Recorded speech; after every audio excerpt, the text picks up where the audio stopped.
Le grand dialogue. Le grand dialogue, l'émission de débat du studio Tamani sur votre radio.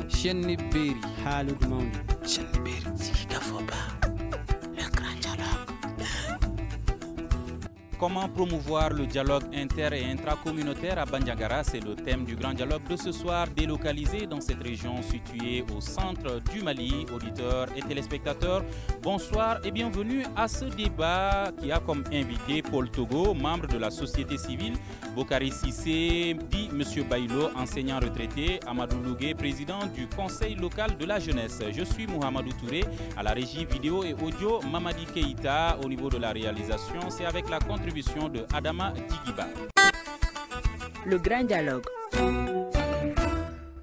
Alors, comme je le disais, le grand dialogue de Studio Tamani de ce soir est délocalisé ici à Bandiagara. L'ambiance que vous entendez fait partie du décor puisque nous ne sommes pas dans un studio mais en plein air et nous allons poser le débat. La première question à vous, Monsieur Bokari Sissé. Aujourd'hui, est-ce qu'il y a conflit intercommunautaire déjà dans la région de Bandiagara?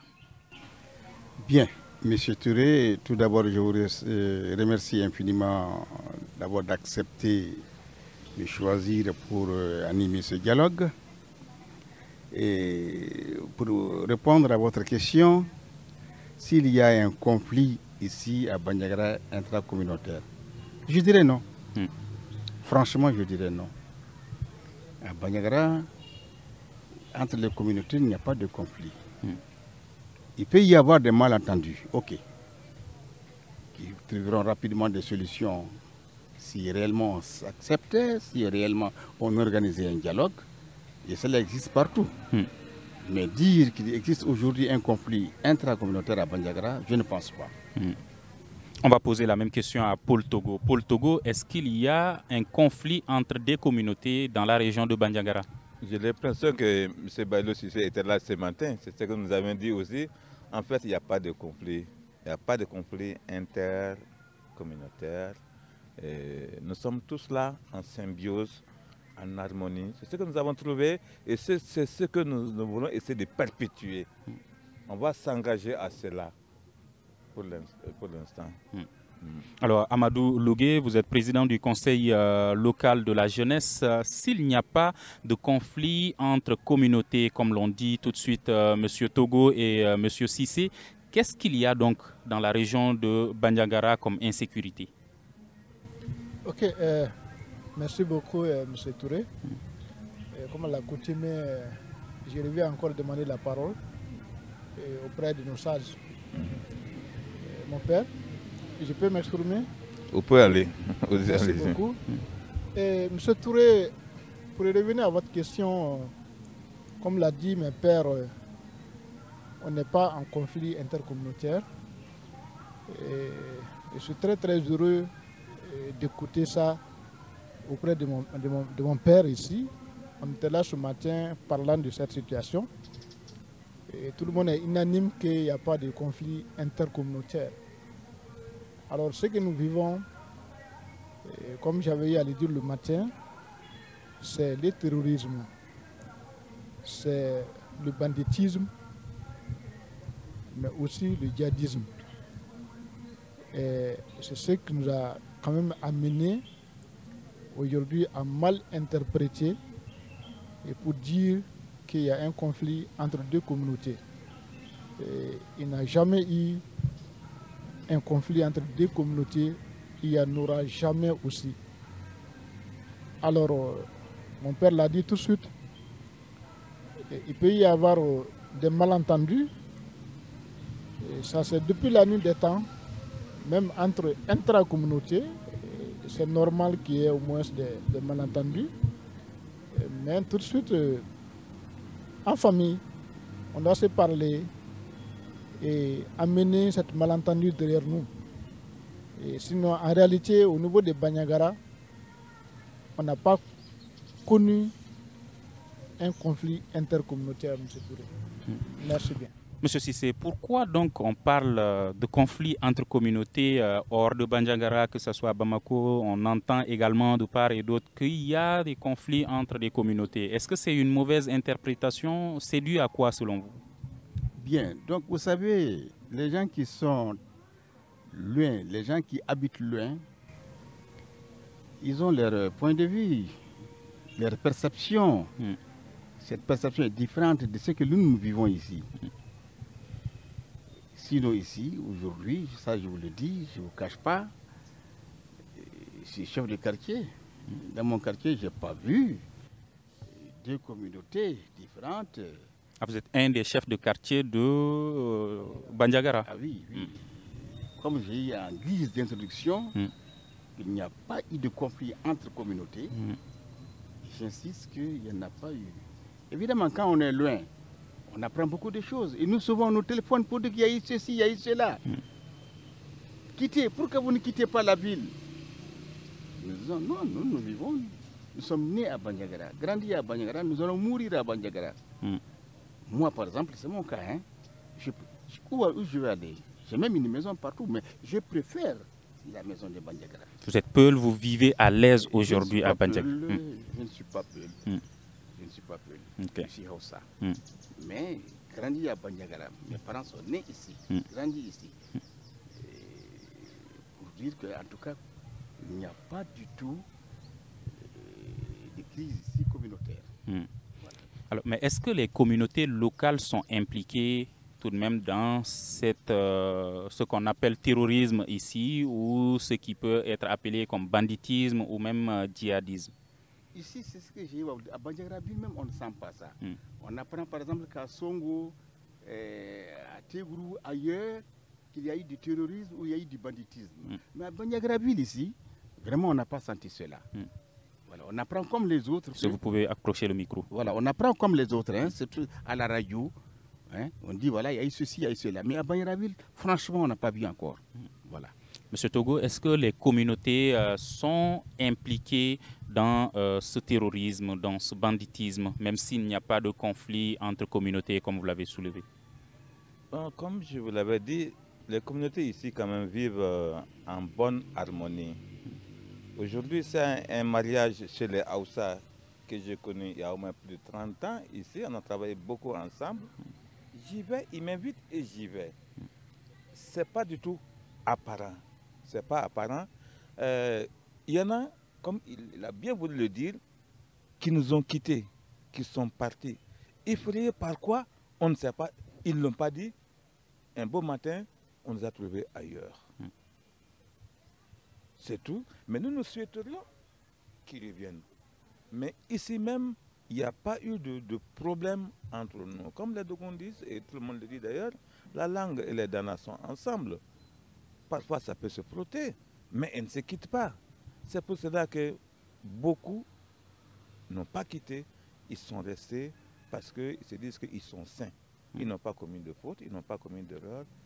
Donc, je ne vois pas ici, quand même, à Bandiagara, quelques communautés. Comme on a dit ce matin, il y a beaucoup. Il y a des Mossi, il y a des Peul, il y a des Hausa, il y a des gens qui sont du sud, de Burkina. Ça, on ne peut même pas compter. Mais au-delà de la ville de Bandiagara, quand on prend la région de Bandiagara même en compte, est-ce qu'aujourd'hui les menaces djihadistes sont réelles? Alors, vous revenez encore à ces mots djihadistes, mais moi, je reviens toujours encore à ces mots bandits, quoi. Des gens qui cherchent l'argent, Nataya Kodedo. Ils cherchent l'argent. Et c'est comme les bandits à Bamako ou dans la grande ville qui s'associent, ils se reconnaissent, ils s'associent et ils font des plans d'attaque. Là, c'est la même chose. Vous direz quelque chose vers Dourou même, un village là, l'est, à 25 km d'ici. Quand il y a eu une attaque à Dourou, c'était un coin vraiment inaccessible, hein, mais ils ont fait des plans pour y arriver. C'est avec la complicité de nos jeunes, puisque lorsque vous entendez un coup de feu dans un village comme Dourou, chacun se terre. On ferme la porte, on se terre. Et terrés, ils ont entendu des jeunes dire, des jeunes qui accompagnaient les plus excités, les plus courageux pour foncer là. Ils ont entendu les dire en Dogon. Ça, c'est la maison d'une telle. Elle a beaucoup d'argent. Elle a beaucoup d'argent. Allez-y. Il faut prendre. Cette pauvre femme-là, qui avait plus de 70 ans, une balle dans les pieds, elle maudissait ces gens-là. Mais ils ont appelé sa fille, hein, nuitamment. Ils ont appelé sa fille qui a dit que ta maman là, ta grand-mère a de l'argent, montre-nous. La fille a dit, c'est à cet endroit. C'est avec ça qu'ils sont partis. Donc vous voyez, c'est des bandits. Ceux qu'on peut dire djihadistes maintenant, eux, ils sont venus, comme on l'a dit ce matin, ils étaient venus. Ils étaient venus avec de grandes barbes, de longues barbes. Ils ont séjourné, ils ont chez nos paysans, dans des familles, comme si c'était encore des frères à eux.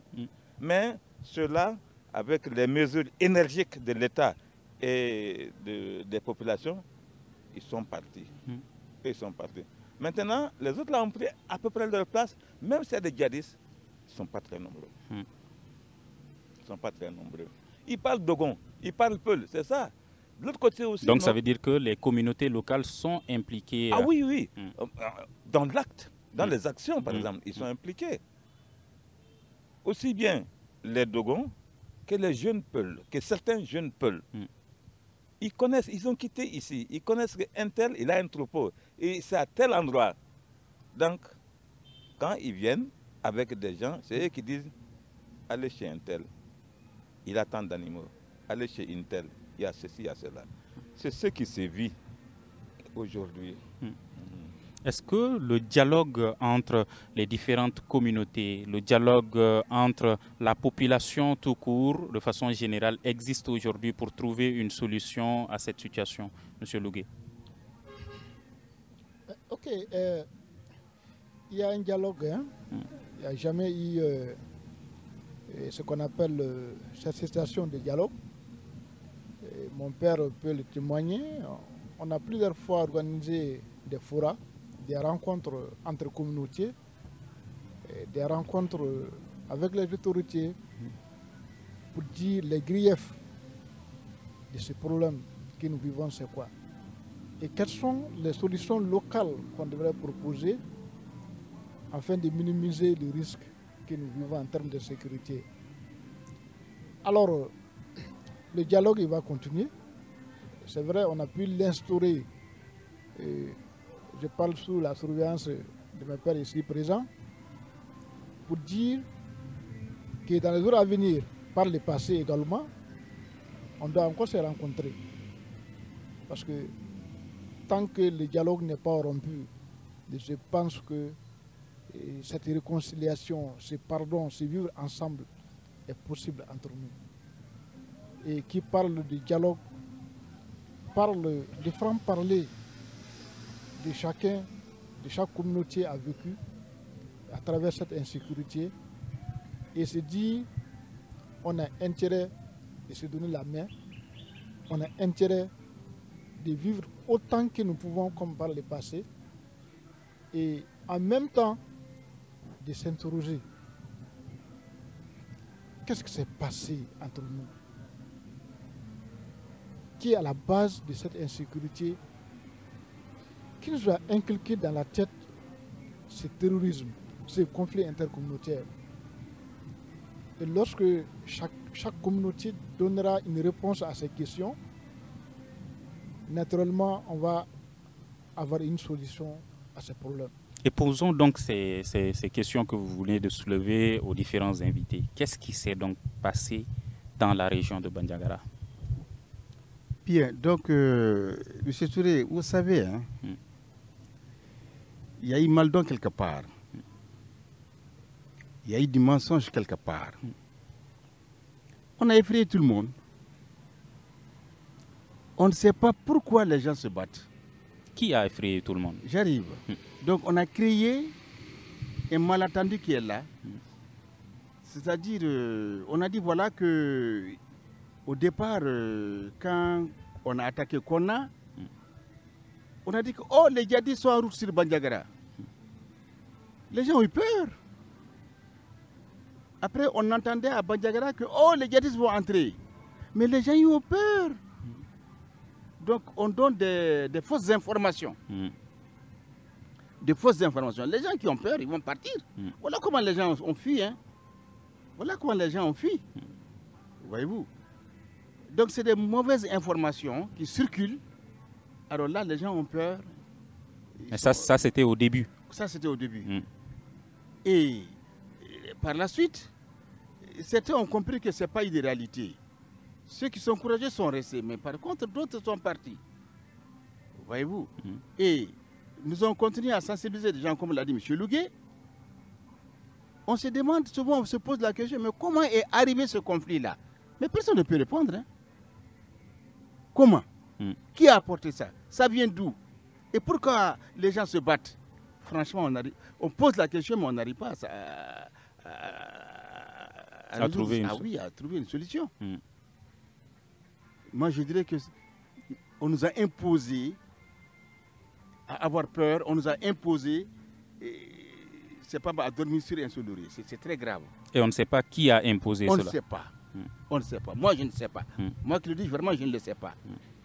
Voyez-vous? Donc, il faut vraiment avoir le courage de faire une étude profonde et garder son sang-froid. Voilà.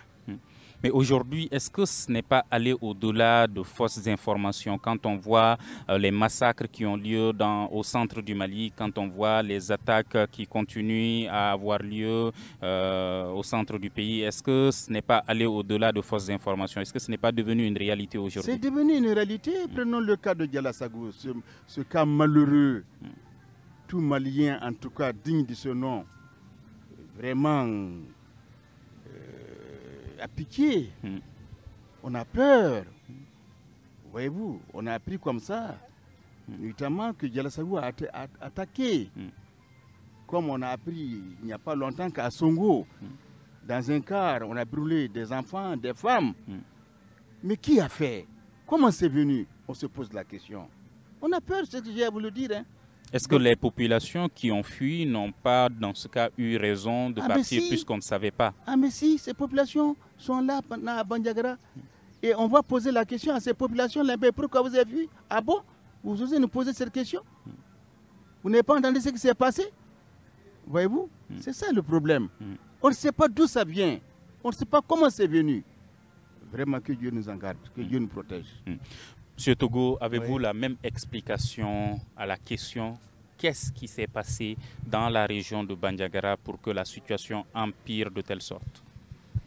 Il l'a dit, il y a aussi eu des dénonciations calomnieuses pour beaucoup de gens. Et c'est ainsi qu'ils ont pris peur et chacun est parti de son côté, est parti de l'endroit où il peut être plus sain, plus libre et mener des activités quand même. Donc ça a été. Alors, je pense que votre question, il faut vraiment insister sur ça. Comment tout cela nous est arrivé? Nous avons toujours dit que des ciels tombent sur notre tête, mais on ne sait pas comment est-ce qu'il est tombé sur notre tête. Actuellement, ceux que nous voyons qui agissent en dehors de Dialassogou, ceux qui agissent sur la RM15 ici, ceux-là quand même, il est presque prouvé que c'est des bandits. Ils cherchent l'argent seulement tout court. Ceux qui ont attaqué, c'est des gens qui ont été cités, ils sont passés à la banque, ils ont de l'argent, ils l'ont montré à Bandiagara. Le lendemain, ils doivent aller sur ces barrières. On leur a téléphoné à ces gens qui sont cachés là-bas. Ce sont ces gens qui les ont toujours arrêtés. Jamais un pauvre type comme ça, si ce n'est pas un truc collatéral, n'a été attaqué sur cette route-là. Des ONG qui allaient, ils étaient venus ici en mission, certainement qu'ils avaient de l'argent, et c'est ça. Sinon, le mobile, vous le cherchez toujours. Qu'est-ce qui nous est arrivé? C'est difficile, même pour ce qui est présentement là, je pense que c'est ça. Dialassogou aussi a eu une explication. Hein? Dialassogou a eu une explication. Laquelle? C'est des gens qui étaient partis au marché de Dialassogou. Malencontreusement pour eux, les militaires aussi sont arrivés dans le marché à Dialassogou. Et ils en ont vu qui étaient en armes. Ils ont retiré les armes et ils les ont mis dans leur véhicule. Il y en a qui ont commencé à fuir. Ils les ont poursuivis. Fuir en direction de 3 villages. Peul, Dogon, Kodakot. Et les militaires ont quand même pu rattraper. Certains même entrer dans les villages. Mais avant qu'ils entrent, je pense que ces gens ont mis le feu, ont fait feu sur les militaires. Les militaires également ont usé de leurs armes, mais en fin de compte, ils sont quand même arrivés à saisir certains des gens qu'ils avaient vus à Dialassogou et qui ont fui, ils les ont amenés. Dans les autres villages, c'est le même scénario. Donc, après cela, il y a eu un moment de répit pendant lequel ces gens, pas les parents, le reste de ces gens-là qui ont été appréhendés, ils ne sont pas dit au chef de village, tu nous as dénoncé à l'armée, on va répliquer. Vous allez voir. Ils ont dit, hein, on va répliquer. Vous allez voir. Et c'est comme ça que ce soir-là, comme il l'a dit, le soir, ils sont venus. Tous ceux qui voyaient, ils ont tué. Les hommes de caste, il paraît que ils n'ont pas, les gens là, ils n'ont pas tué. Les Peuls, ils n'ont pas tué. Mais tous les Dogons qui étaient là-bas dans ces villages-là, quand même, ils ont fermé les yeux et ils en ont beaucoup abattu.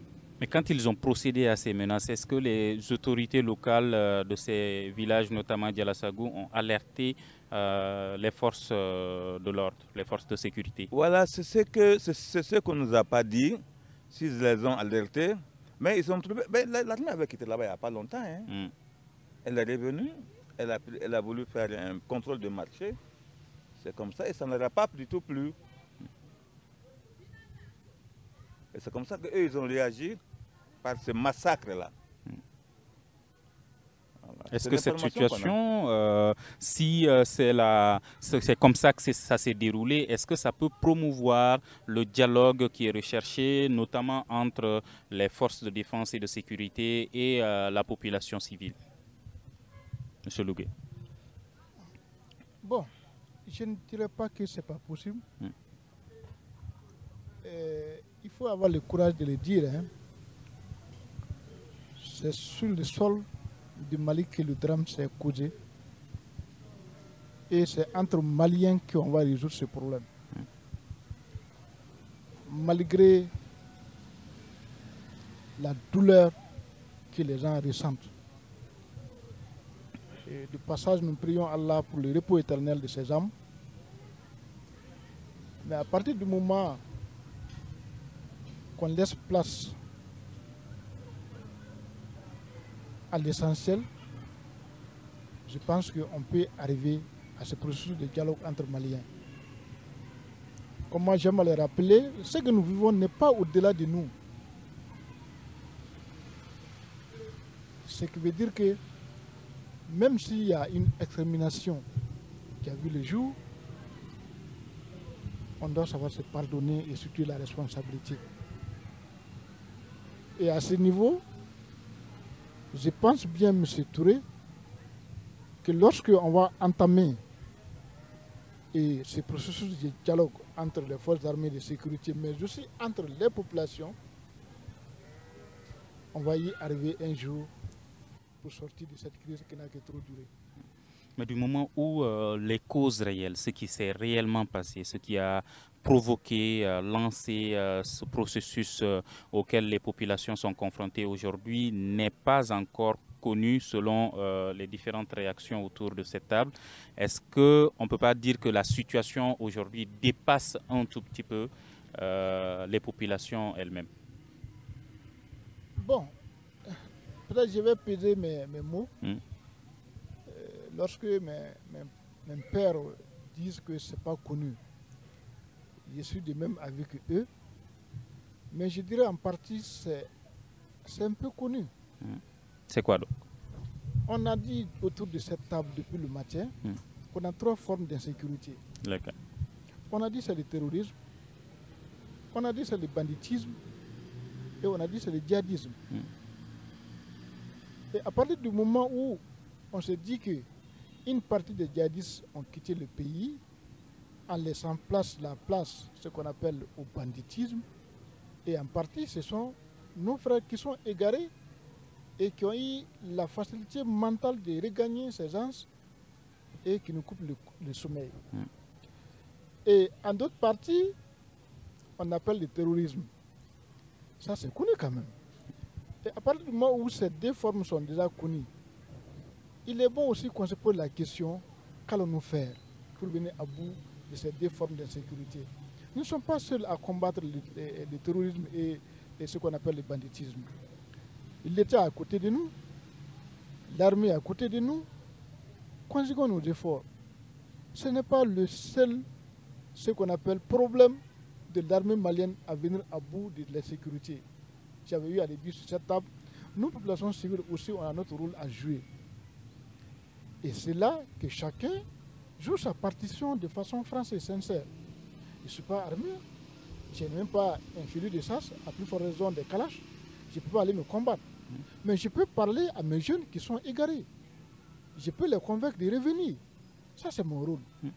Maintenant, l'armée aussi peut, dans son rôle de sécurisation des personnes et des biens, peut poursuivre avec ce qu'il est en train de faire. Également, les sages qui sont là, avec leur bénédiction, ils peuvent également démarcher. Ils peuvent continuer à sensibiliser toutes les sensibilités, afin qu'on se retrouve sur la même table de négociation, de dialogue, pour trouver une solution. Trouver le Mali qu'on a connu, à travers ces vieux, à travers leurs conseils, à travers leur orientation, tout ce que nous vivons là n'est pas au-delà d'un Malien lambda. Mais donc, vous avez évoqué les rôles de différents acteurs. Est-ce que cela veut dire que ces différents acteurs ne jouent pas leur rôle ou est-ce qu'il y a un des acteurs qui ne joue pas son rôle? Je ne peux pas, je ne peux pas tout de suite donner la réponse à ça. Mais vous savez, ce que le Mali vit n'est pas né hier. S'il faut faire la genèse de cette crise, il faut remonter dans les années 1960. Et jusqu'à nos jours, on s'est rendu compte que peut-être qu'en voulant traiter un problème, sans pourtant le diagnostiquer, on donne une solution, on passe. Et M. Togo veut réagir sur la question. Oui. Quand on vous a dit qu'il était difficile pour nous de plaquer ça aux djihadistes, c'est qu'on peut s'expliquer. Hein. Il vient de dire l'indépendance à un certain moment là. Tous les remous qui s'est passé au nord là. Celui qui a suivi le président Modibo Keïta, il a dit que c'est des bandits armés. C'est qu'il a qualifié. Pas des rebelles, c'est des bandits armés. Quand le troisième est venu, il a dit que ce sont nos frères, ce n'est pas des bandits. Allons les voir, parlons leur le langage de vérité, le langage de réconciliation. Avec tout ça, vous avez vu aussi que ça ne s'est pas du tout amélioré.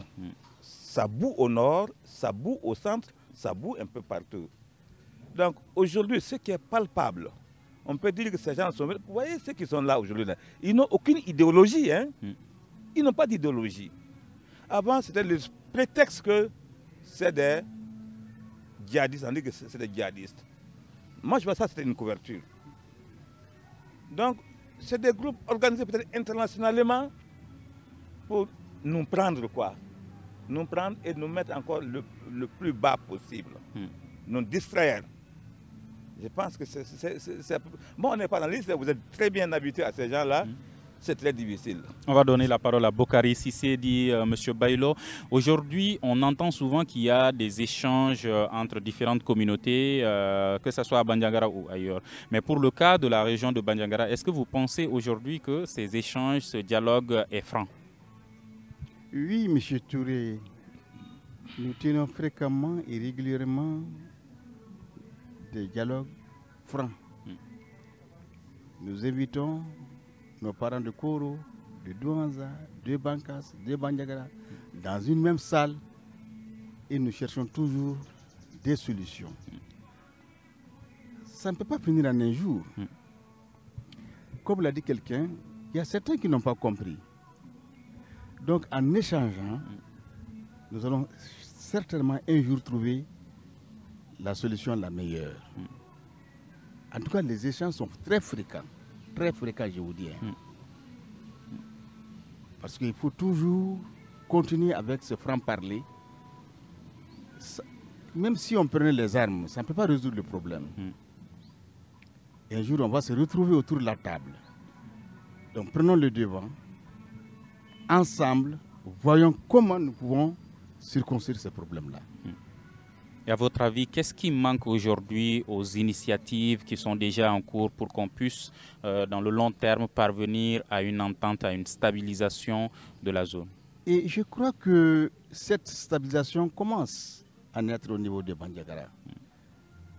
Avant, les gens avaient peur. Hein. Je vous avoue que les gens allaient fuir, allaient quitter la ville. Hein. Mais certains ont compris. Un grand nombre a compris.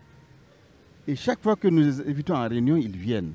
Et chacun donne son point de vue Avant, et fait des propositions. Est-ce que cette question-réponse aurait été possible entre M. Touré et M. Cissé? Oui, c'est possible. Moi, je sais qu'un jour, la solution se retrouve autour de la table. Et nos frères égarés vont comprendre et vont abandonner les armes. C'est sûr. Comment donc, M. Togo, promouvoir ce dialogue franc que vous promouvez aujourd'hui, qui est déjà en cours, le dialogue entre les différentes communautés selon vos différentes réactions? Comment faire cette promotion de dialogue entre les différentes communautés? M. Touré, vous êtes arrivé à un bon moment où on a amorcé ce dialogue. Ce matin, je vous ai dit que d'ici le début de 2023, tout va se taire. D'ici 2023, la situation va se stabiliser. Nous croyons à ça, on a beaucoup d'espoir sur ça. On a foi à ça et on va le faire. Ceux qui sont là, ce sont des acteurs de la réconciliation. Nous sommes de tous bords. Lui, il vient du Sénat. Moi aussi, je viens du Sénat, c'est vrai. Lui, il vient d'ici. Mais on a vécu ensemble. Ce ne sera pas problème. On a amorcé. Nous allons envoyer des délégations. On a cherché les causes, les conséquences, les recommandations. C'est déjà fait. Donc, on va envoyer des délégations sur nos sites de déplacés, partout où c'est. On va associer aussi le chef omarien Tal de Bandiagara, le chef de Bandiagara, n'est-ce pas? Chef Omar Tal. Et on va l'associer aussi, puisque lui aussi, c'est ce qu'il cherche. Il a demandé ce matin, comme on l'a dit, de nous accompagner, de nous accompagner sur la voie de la paix. On va le faire. Vous serez informés à temps. Est-ce que ces initiatives sont soutenues par les autorités? Voilà. Pour l'instant, moi, mon avis, ils sont là. Moi, mon avis, moi, je n'ai même pas envie de les associer. Les gens ont peur de l'autorité. Ils ont peur même les Dana, on ne les a pas associés. Hein? Ils ne sont pas associés. Donc, on préfère que ce soit nous qui sommes là, nous qui sommes encore restés au village là. Ce sont nos parents, on se voit, on s'entend, on peut se parler très très franchement. Et lorsqu'on aura tout fait, c'est comme ça qu'on va aller voir les autorités pour leur dire qu'on a engagé ça, nous sommes à telle étape. Si vous pouvez nous aider, aidez-nous aussi. Est-ce que vous pensez que c'est ça la bonne stratégie? La stratégie par laquelle nous continuons jusque-là n'est pas mauvaise. D'autant plus que les gens ont adhéré à ça. Et ils ont fait parler leur cœur. Et ils ont fait des propositions allant dans ce sens. Donc ça voudrait dire que c'est une bonne stratégie. Donc ça marche déjà? Ça marche déjà. Maintenant, il y a de quoi peut-être qu'il y a encore aller plus vite. Il a dit d'ici 2023, c'est déjà proche. Et c'est aussi l'occasion ici de faire un appel pressant à toutes les personnes de bonne volonté. Animées de paix, animées de cohésion sociale, animées de vivre ensemble, que les gens s'impliquent davantage de façon sincère à la recherche de cette paix. Et les sages l'ont dit tout de suite. Et dès que tout le monde s'impliquera de façon honnête, sincère et franche, M. Touré, d'ici 2023, on va mettre derrière cette insécurité là-bas. Et Bandiagara, à travers la région, voire même le centre, voire même le Mali, on va vivre la paix, Inch'Allah. Et on a bon espoir. Et les initiatives ne manqueront pas. Bien entendu, les autorités également dans cette logique de nous accompagner. Ils sont là pour ça. s'ils n'arrivent pas à accompagner la population à la recherche de la paix, je ne vois même pas leur raison d'être. Et à ce niveau, ils seront également jouer aussi leur partition pour dire, allez, ces communautés ont pris des initiatives allant dans le sens de la paix, de la sécurité. Voilà, nous aussi ce qu'on peut faire. Mais lorsqu'une autorité va s'interférer entre deux communautés, ça sera la catastrophe. Donc à ce moment, ils vont dire que bon, telle autorité a appuyé une communauté pour laisser une communauté pour compte. On n'en est même pas à ce niveau. Et nous, d'abord, c'est notre problème à nous, communautés, 2 communautés ou 3 communautés, c'est notre problème à nous et on doit chercher des solutions à nous. Et à ce moment, on part avec des propositions chez l'autorité. Et l'autorité, dans son rôle, peut-être d'arbitre, va dire, bon, voilà, ça c'est bon, en tant qu'État, nous, on peut vous accompagner dans ce sens. Donc c'est comme ça qu'on va continuer. Merci bien. Oui. Comment donc parvenir à un pardon, à une cohabitation entre les victimes de cette crise et les personnes qui seraient présumées auteurs de ces différentes violences-là? Bien, vous savez, hein, ce n'est pas difficile. Hein. Que ce soit des chrétiens, que ce soit des animistes, que ce soit des musulmans. Le pardon existe partout.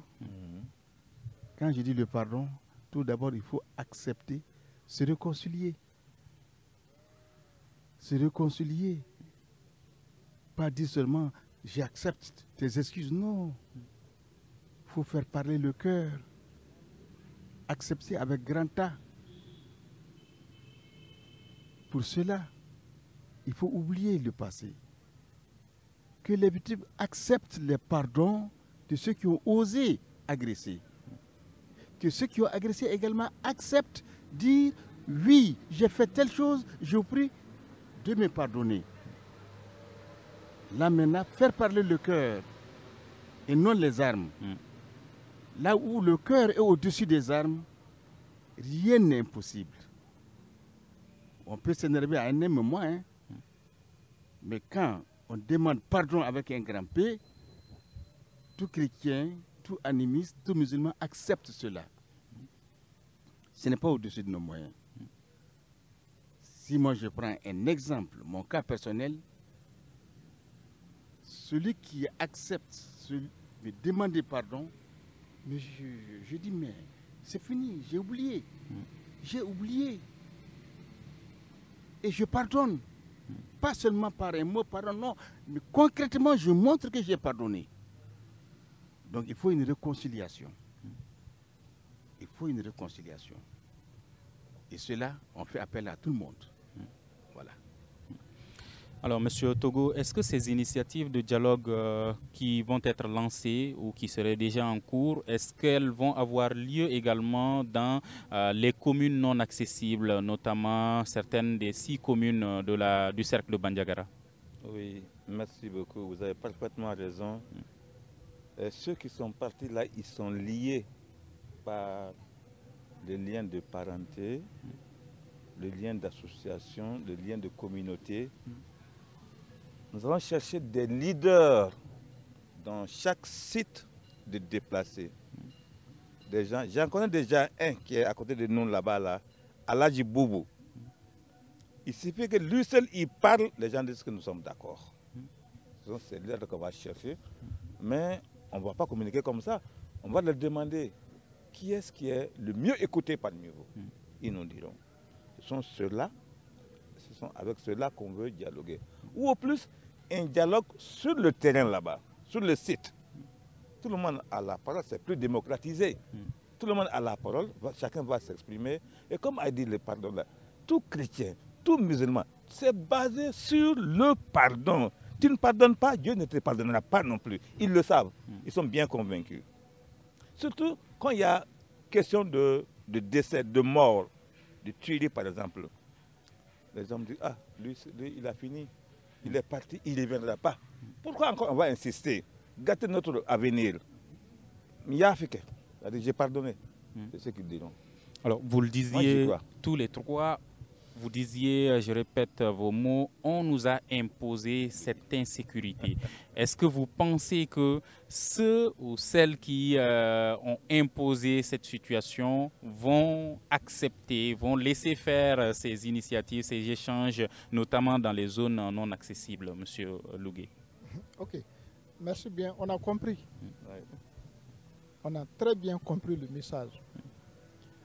Et à partir du moment où tout le monde est unanime qu'on nous a imposé, on ne va plus accepter ce qu'on nous impose.